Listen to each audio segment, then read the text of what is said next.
Now we'll move on to the next part of the conversation, and that will be driven by Professor Matt Brown, who, as I mentioned to you earlier, is the director of the University of Queensland Diamantina Institute, but is also a clinician scientist, and his research area focuses on the genetics of the disease. Matt. Thanks very much.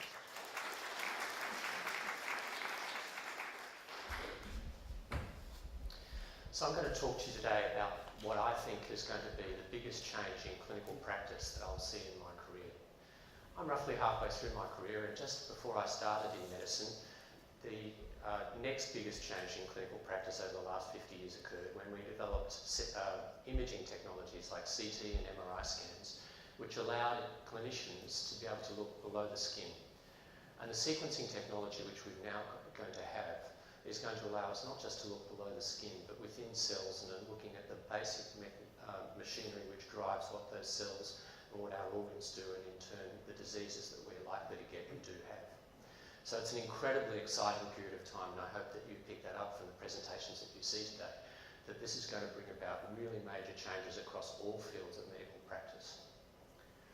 So where did this start? So back in the early 1990s, James Watson of Watson and Crick convinced the US Department of Energy to fund a program in genetics research, not the NIH, not a healthcare agency or anything like that, but the Department of Energy, which happened to have a spare $4 billion or so. And he then went around the world and convinced roughly 100 different international research centres to work on sequencing one single genome. I met him first in 1998, and at that point he was wondering whether we were going to actually have a sequenced genome by 2002, which was going to be the 50th anniversary of his discovery with Crick, that the DNA structure was a double helix.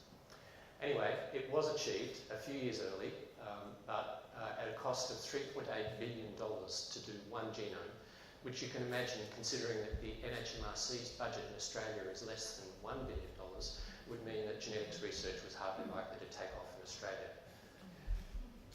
Thankfully, since then, there's been a huge amount of investment in sequencing technology, and that's brought about major drops in the cost of sequencing, increases in accuracy, and increases in throughput. So that there's a so-called Moore's law of computing, where processing costs drop by half each year, and the same thing occurred with sequencing until 2006 or so, when some companies invented that massive parallel sequencing, next generation sequencing methodology that Adine mentioned, and that has brought about an absolutely massive decline in sequencing costs, where it's now less than $1,500 to have your whole genome sequenced from the $3.8 billion it was 14 years ago. And next year, it's likely that that will go below $1,000 per genome here in Queensland, and that sequencing will actually cost less than a day in hospital before any doctor orders any tests or actually spends some money on you, so just the hotel cost, and less than an MRI scan. How many of you have had MRI scans? Quite a few, I'd imagine. It's actually a fairly routine test. And so we think that whole genome sequencing is also now going to become almost as routine as an MRI scan. So what difference is that going to make? Well, firstly, we're going to see a large increase in the number of tests. This is actually occurring anyway. So with Royal College of Pathologists of Australia figures showed that in 2011 in Australia there were roughly 600,000 genetic tests done for genetic disorders. That's a 3 times increase over just 5 years, and that's without having this new technology available. So we're going to see a huge expansion in the number of tests that are done. As Adine mentioned, that's actually just scratching the surface. So at the moment there are over 4,000 genetic disorders caused by mutations in single genes that we know of, and actually in Australia there are about 1 in 8 of those conditions actually have a test that's actually available for them. Whole genome sequencing will actually be able to test for all of those disorders. Interestingly, also in Australia in 2011 alone we sent nearly 900 tests overseas to largely research laboratories, over 150 laboratories around the world, most of them which are not accredited pathology laboratories, in order to provide testing that actually could be provided here if we had whole genome sequencing available here. So if you did want to go and get your genome sequenced, how would you actually go about doing it? Well, you could go to private companies, but here there are some problems. For example, there's the company 23andMe, which is a United States company and it's been doing direct-to-person genotyping and genetic advice for many years. Earlier this year, it was closed down by the US Federal Drugs Administration because they felt that it didn't have a scientific basis behind what they were doing. And so they're now no longer able to provide genetic testing. But the key issues were that they provided no counselling before people actually had tests, only written and online advice, and no professional advice about the interpretation of those tests, which we think is absolutely critical. If you receive a genetic sequence, would you be able to interpret it? Or would you be able to interpret it even with the assistance of some online web page? I suspect not. I think you'd actually prefer to sit down and talk with somebody and actually have it interpreted by an expert for you in real time in front of you. In Queensland, we're very fortunate to have a very professional organisation, Genetic Health Queensland, led by Associate Professor Julie McLaughlin, who's going to be on the panel tonight, and you can ask her. And if you want to have genetic testing done for single gene disorders, particularly in Queensland, you get referred to Genetic Health Queensland, which can do a range of the tests that we have that we're talking about here. And alternately, actually, a lot of the capacity in genetics lies in research, in particular in this new sequencing technology, which is largely available purely through research groups at the moment, and which we want to see rolled out more into the public hospital system. So what diseases is this going to make a difference to? So one is the single gene disorders that Adine mentioned, which affect 1 to 2% of the Australian population, which sounds like a small number, but it's actually a very large number of individuals. And to them, it's really important that they can get a genetic diagnosis so that they can be absolutely certain of what their disorder actually is, so that they can have treatment based on what the genetic diagnosis is, and so that they can have families and have antenatal screening and know that they wouldn't necessarily get a recurrence in the family. But it's not restricted to that, because actually most common diseases that affect humans have significant heritable genetic components to the likelihood that you're going to develop them or not. So here's a range of different common cancers, metabolic and vascular diseases, autoimmune diseases, and even infectious diseases where the risk of getting a disease is actually largely inherited from your parents, usually not by one gene, but by combinations of dozens to hundreds of genes coming in from either side of the family. Using whole genome sequencing, we will in many of these diseases, but not all of them, be able to predict the likelihood of getting that disease. Most likely in combination with other tests or in combination with the history of symptoms that you're starting to develop. But genetic testing will help inform the diagnosis and make us be able to diagnose it earlier, or in some case actually prevent you from getting the disease.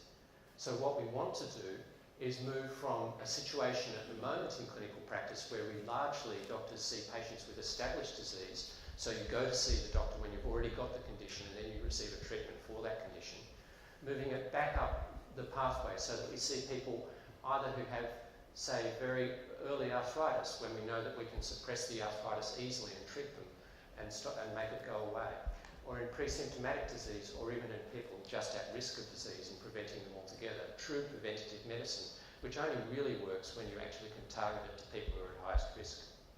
Is that going to work for all diseases? As I said, no, but there are some pretty major diseases where genetics is already playing a role and where the prediction is that we'll have early application. As I said, I think the benefit most likely will be greatest in combination with clinical features and symptoms and not just at birth, for example. In cancer, though, there's going to be a really major shift in how cancers are managed. And this comes about from the ability to actually work out what the DNA mutation is that actually causes the cancer that patients suffer from. So that at the moment, if you have a cancer, largely you're treated on the basis of what organ the cancer came from. So if you have breast cancer, you get treated with a cocktail that works for breast cancer, or lung cancer, a cocktail for lung cancer, and so on. But instead, what we're increasingly able to do is identify the mutation that actually arose that drove that cancer in the first place, and also the mutations in the tumours which lead to resistance to chemotherapy. And that's going to mean that people get treated on the basis of the DNA makeup of their tumours rather than the tissue of origin. We can then be able to work out better what the likely natural history of the tumour will be. And we'll be able to optimise doses better and predict side effects better from working out how people are going to metabolize the chemotherapy agents. And we should be able to use the genetic tests to pick up relapse earlier so that we can treat them more effectively as well. It will also, by teaching us a lot about the biology of cancer, lead to the development of new drugs. So this is an example of a new drug that's been developed largely through a genetic discovery. So this is in a disease called chronic myeloid leukemia, which is a common cause of leukemia, particularly amongst older patients. And there's a particular chromosomal abnormality that occurs in that led to the development of a new class of drug called Gleevec or imatinib. And this is data from more than a decade ago showing the benefit of imatinib compared with conventional therapy at the time. And this drug is now standard care for chronic myeloid leukemia. I put that up as one example, but there are many others as well. We can also use the genetic makeup of the tumour to look at resistance. So, for example, it's quite common in colorectal cancers for them to be sequenced for mutations in this gene, KRAS, because if you look at patients where the disease was controlled with chemotherapy with these agents, very few of the patients have mutations in KRAS, whereas amongst the non-responders, a large fraction of those do have mutations in KRAS. So KRAS sequencing is now used as one predictor of colorectal cancer, but we're only scratching the surface of being able to work out what the mutations are that cause resistance, and often there are more than one. So then I came to the question about treating on a molecular basis the cause of the tumour rather than just the tissue of origin. So this is Peter Harvey, the well-known media personality who died at the end of 2013 with pancreatic cancer. Of course, Ian Ross, a Queenslander, died at the end of last year with pancreatic cancer as well. This is a disease which has a terrible life expectancy, an average life expectancy of 6 to 8 months. That life expectancy, this is the 5-year survival for pancreatic cancer on the bottom line here, showing almost no improvement over 20 years compared with improvements in most other common forms of cancer, including breast and prostate cancer here.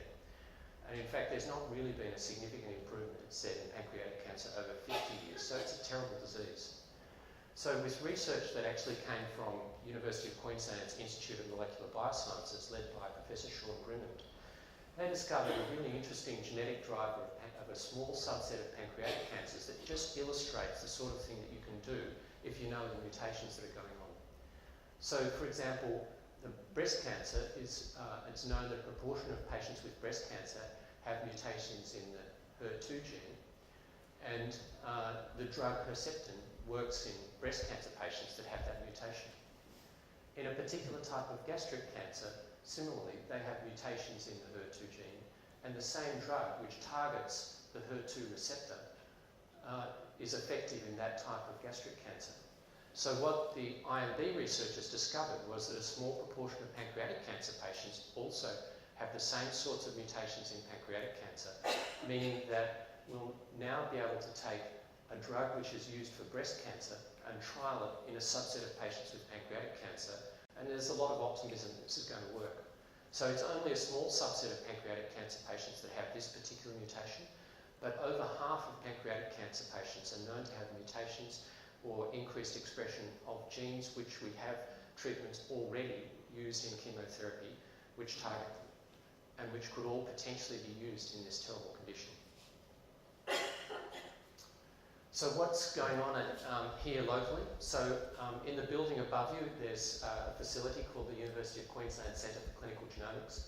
It's currently the largest genomics facility in Australasia. It has sequenced over 1,000 whole genomes in the last 2 years and over 3,000 exomes, which is roughly the equivalent of the whole of the rest of Australia's human sequencing combined.